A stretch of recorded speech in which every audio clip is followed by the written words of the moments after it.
A'udzu billahi minasyaitonir rajim. Bismillahirrahmanirrahim.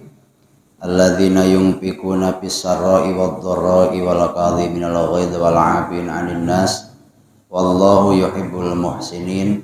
Al-ayah. Shadaqallahul azim. Para bapak yang saya hormati, jamaah Lansat Tauhid Al-Khairiyah, para asatid, para kiai yang sama saya hormati, wabil khusus terima kasih kepada Pak Ustadz yang telah berkenan untuk memimpin tahlil pada malam hari ini. Mudah-mudahan menjadi amal soleh. Amin ya Allah ya Rabbal Alamin. Alhamdulillahirabbil alamin. Pada kesempatan kali ini kita bisa berkumpul kembali dalam rangka melanjutkan rutinitas pengajian setiap malam Kamis, kitab pengajian kitab Hikam dan kitab Minhajul Abidin atau Sirajut Thalibin, sekaligus halal bihalal, dalam rangka saling memaafkan setelah kita melaksanakan puasa di bulan Ramadan. Karena pada dasarnya puasa di bulan Ramadan itu adalah bentuk pertobatan kita kepada Allah Subhanahu wa taala. Tapi kita pun jangan lupa bahwasannya dosa itu terbagi menjadi dua. Satu, dosa kepada Allah. Kedua, dosa kepada sesama umat manusia. Dosa kepada Allah karena Allah Maha Rahman Maha Rahim, Ghafurur Rahim, sangat mudah untuk meminta maaf atau bertobat atas dosa-dosa yang telah kita lakukan. Tetapi dosa yang kedua, dosa kepada sesama manusia, tidak bisa dikiparati hanya dengan membaca istighfar saja, tetapi harus adanya tabarruk, saling maaf memaafkan.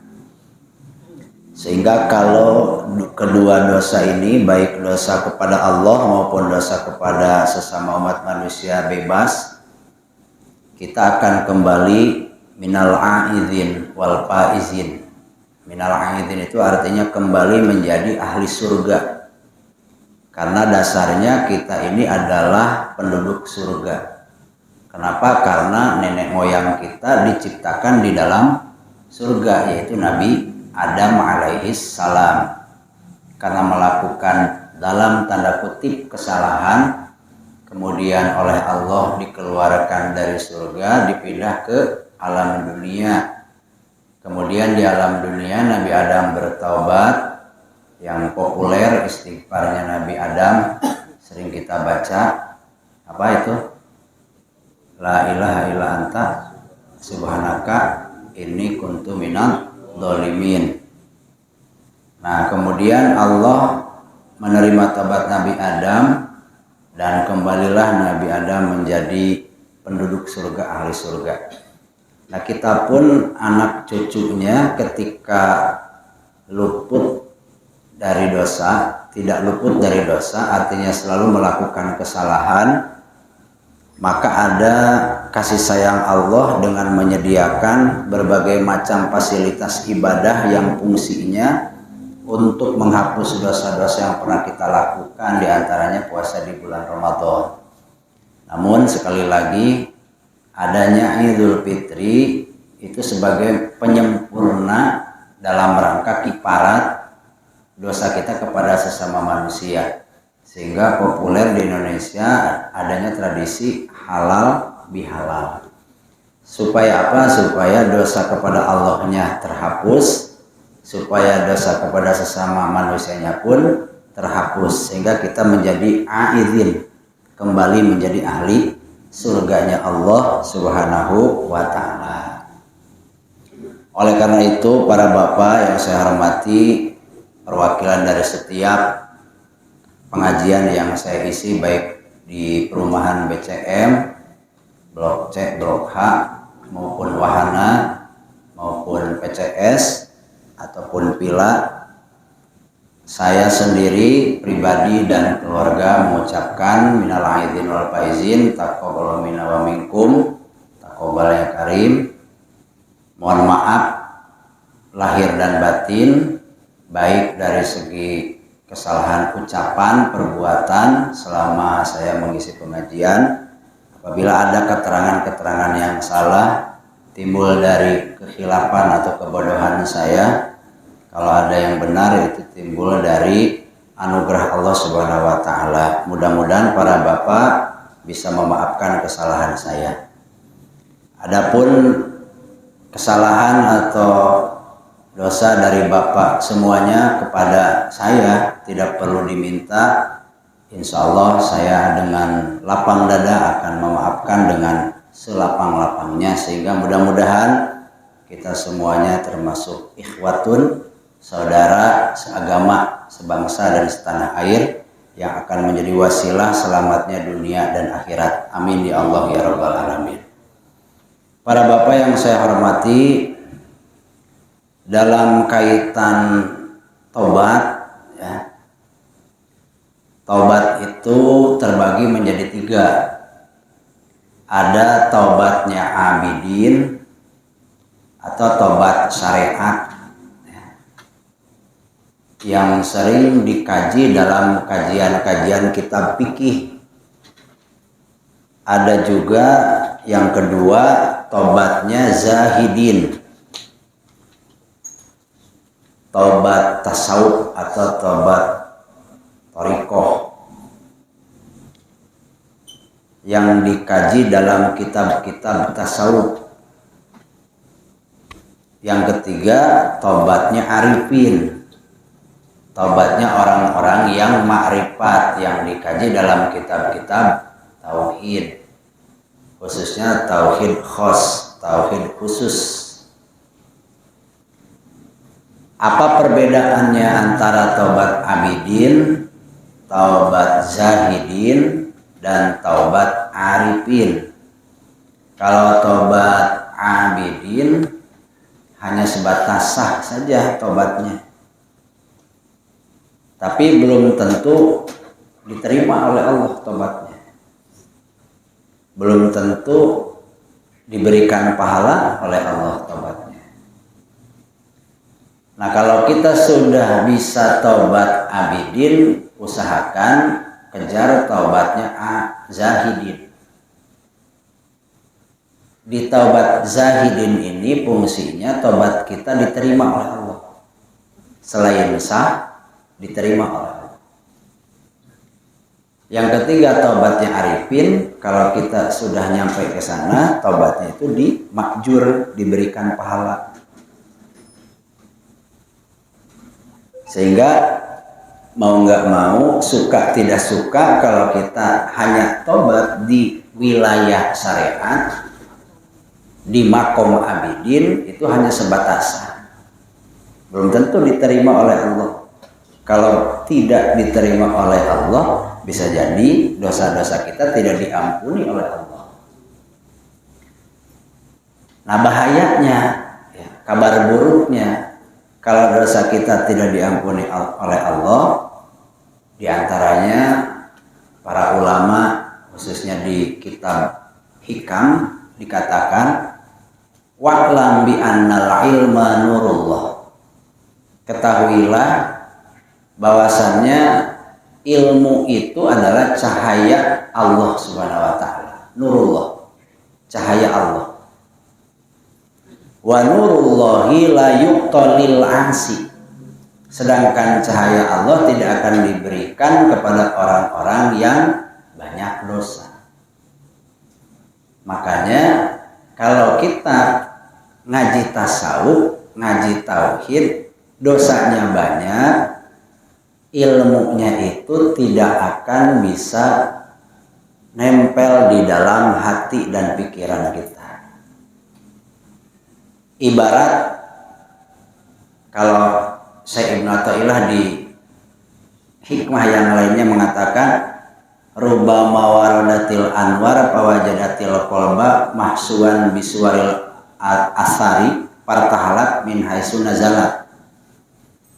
Ibarat rumah, di dalamnya itu banyak sekali barang dan penghuninya. ketika Pak Jem misalnya mau masuk ke rumah itu, dibuka pintunya sudah tidak ada ruang untuk Pak Jem. Pak Jem pasti pundung. Pundung, tahu pundung? Apa bahasa Indonesia pundung? Ngambek. Balik lagi Pak Jem. Karena tidak ada ruang, tidak ada tempat. Nah, kalau kita misalnya ngaji ilmu tasawuf, ilmu tauhid, kalau ilmu fikih kayaknya banyak dosa pun masih bisa asup lah ya. Kayaknya. Karena itu mah ilmu-ilmu natikoh, ilmu-ilmu seperti matematika. Bisa ditalar. Ngaji tasawuf, ngaji tauhid di majelis ingat, pas pulang ke rumah hilang semua. Bisa jadi ilmunya pundung. Karena ketika akan masuk ke dalam hatinya, ternyata hatinya banyak dosa. Nah, itu kabar buruknya kalau kita tidak mau tobat, baik dosa kepada Allah maupun dosa kepada sesama manusia. Saya Yazid Al-Bustami pernah melakukan kesalahan. Di suatu saat saya Yazid ini bertemu dengan seseorang gembel lah, penampilannya semrawut, rambutnya acak-acakan. Dia sedang meminta-minta kepada orang lain. Ketika lewat, saya Yazid Al-Bustami melihat keadaan tersebut, dalam hatinya bergumam, orang ini masih muda, kuat untuk kerja, tapi tidak mau capek, kerjaannya hanya meminta-minta. Padahal kalau dia mau kerja masih bisa dia mendapatkan penghasilan. Selesai kejadian tersebut, saya Yazid Al-Bustami pulang. Di rumahnya ketika tengah malam biasanya beliau bangun untuk melakukan sholat tahajud. Pada saat mau melakukan sholat tahajud, yang biasanya khusyuk, terasa nikmat ibadahnya, tiba-tiba susah untuk khusyuk dan susah untuk merasakan kenikmatan dari tahajud tersebut. Diulang beberapa kali, tetap saja begitu, tidak ada perubahan. Saya ingat, karena beliau seorang wali, walaupun tidak diucapkan, bergumam dalam hatinya itu sudah termasuk ghibah, membicarakan kejelekan orang lain, dan itu menjadi dosa yang menghalangi kekhusyuan ibadah yang sebelumnya dilaksanakan. Sinyalnya masih kuat. Sekali dosa biasanya khusyuk jadi nggak khusyuk. Kalau kita sekali dosa karena nggak biasa khusyuk, ya biasa saja. Baal. Sudah terbiasa melakukan dosa, terbiasa tidak pernah merasakan khusyuk. Kalau beliau alarmnya kuat karena seorang wali. Terbangunlah saya Yazid Al-Bustami, kemudian di siang harinya beliau mencari si pengemis tersebut, kesana kemari sampai pada akhirnya bertemulah. Menghampirinya saya Yazid Al-Bustami kepada si pengemis tersebut.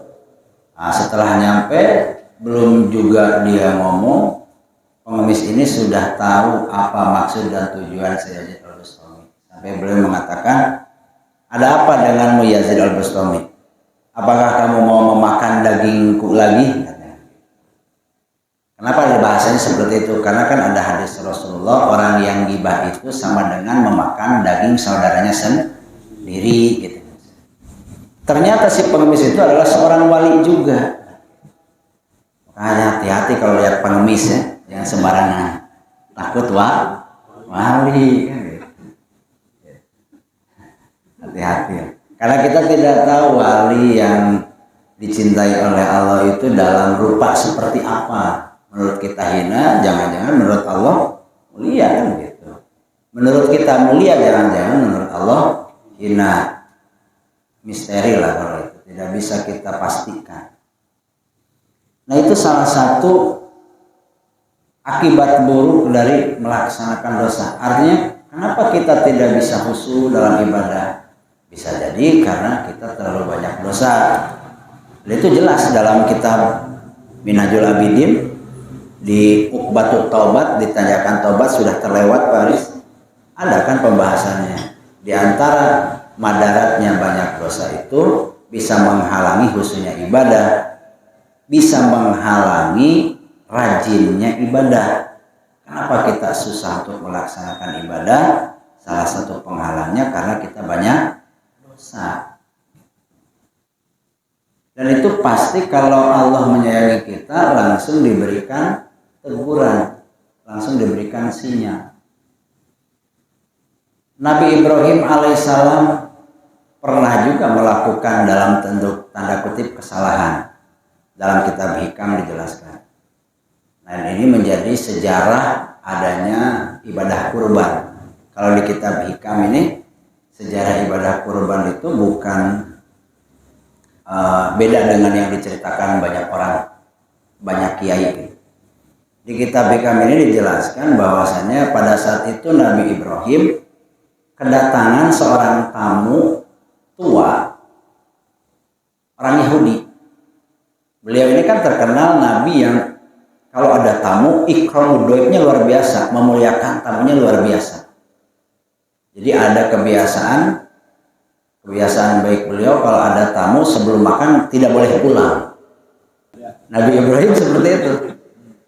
Punya kebiasaan kalau ada tamu sebelum makan tidak boleh pulang. Tetapi pada saat itu Nabi Ibrahim hanya melayani tamu yang beriman kepada Allah dan Rasul saja. Nah, kebetulan si kakek-kakek ini orang Yahudi, ditanya, "Bah, agamanya apa?" Yahudi. Sehingga tidak diberikan hidangan, tidak dimuliakan tamunya. Nah, kemudian pergilah si kakek ini, ditegurlah oleh Allah Nabi Ibrahim. Ya, ditegur bahwasannya walaupun engkau seorang nabi, tetap harus bisa memuliakan umat manusia karena sejatinya manusia itu adalah ciptaan Allah. Ya. Nabi Ibrahim kemudian diberikan penjelasan oleh Allah. Walaupun engkau seorang nabi, tidak ada hak bagimu untuk memutuskan siapa yang salah, siapa yang benar. Tidak ada hak bagimu untuk memutuskan siapa yang layak masuk neraka, siapa yang layak masuk surga. Ibarat kata gini, Pak Jem lah punya anak misalnya, melakukan kesalahan. Lamun ku Pak Jem disiksa ku sorangan atau budak, bahasa Sundanya diwarah gitu ya, diberikan pelajaran, dicepret ya. Kan gak apa-apa. Tapi coba tetangga Pak Jem sebelah rumah ikut nyepret, ikut mukul, marah nggak Pak Jem? Marah. Walaupun benar anak kita salah. Sama. Allah itu mempunyai makhluk, mempunyai ciptaan, diantaranya manusia. Ketika manusia ini melakukan kesalahan, diberikan pelajaran oleh Allah dengan siksaan, ya hak Allah. Tapi kalau kita ikut-ikutan menjustifikasi, menghukumi, menghakimi, menyiksa mereka, Allah pasti marah. Makanya akhirnya Nabi Ibrahim ditegur untuk melakukan kifarat dari kesalahanmu, maka sembelihlah anakmu Nabi Ismail alaihis salam sebagai bentuk pertobatan. Pada dasarnya tobat dosa itu akan menjadi penghalang dari setiap kebaikan yang akan kita lakukan. Akan menjadi penghalang dari setiap hal-hal baik yang akan datang kepada kita, khususnya dalam ilmu. Ilmu ini kan merupakan pokok utama dalam bersuluk kepada Allah. Kita ingin beriman dengan sebenar-benarnya kepada Allah, kita ingin takwa kepada Allah dengan sebenar-benarnya, kita ingin meraih kebahagiaan dunia dan akhirat. Jalan pertamanya itu adalah nyari ilmu. Kita tahu bahwasannya makom yakin, kita harus taroki di makom yakin, di mana makom yakin ini ada 10. Yang pertama itu adalah makom tolak, nyari ilmu. Setelah nyari ilmu baru taubat. Bayangkan kita berjalan menuju Allah, tapi banyak dosa, maka tidak layak bagi kita untuk bisa bersama Allah, untuk dekat dengan Allah. karena Allah Maha Suci, kitanya kotor. Makanya susah untuk dekat dengan Allah Subhanahu wa Ta'ala.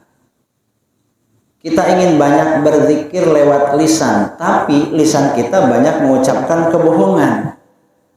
Maka akan susah, karena zikir itu bersih, bohong itu kotor. Sesuatu yang bersih tidak akan menyatu dengan yang kotor. Karena tempat ketika kotor kemudian dibersihkan, hilang kotornya. Tidak mungkin bersatu antara kotor dengan bersih. Kalau misalnya tempatnya bersih, datang kotoran, jadi kotor. Tidak mungkin dikatakan kotor dan bersih. Kalau ini kotor dibersihkan, jadi bersih. Tidak mungkin dikatakan kotor dan bersih. Dua hal yang tidak akan bisa menyatu. Nah, maka makom tolab ini menjadi makom pertama yang harus kita kejar, yang harus kita lakukan. Setelah kita nyari ilmu, baru tobat. Tantangannya ketika kita mencari ilmu, ini harus bareng. Antara nyari ilmu dengan tobat itu harus bareng. Walaupun susunannya seperti 1-2, padahal itu harus dilakukan bebarengan. Karena begini, ketika kita nyari ilmu, tapi tidak mau tobat, maka ilmu ini tidak akan bisa nempel dalam hati dan pikiran kita. Seperti tadi yang dikatakan oleh Syekh Ibnu Athaillah.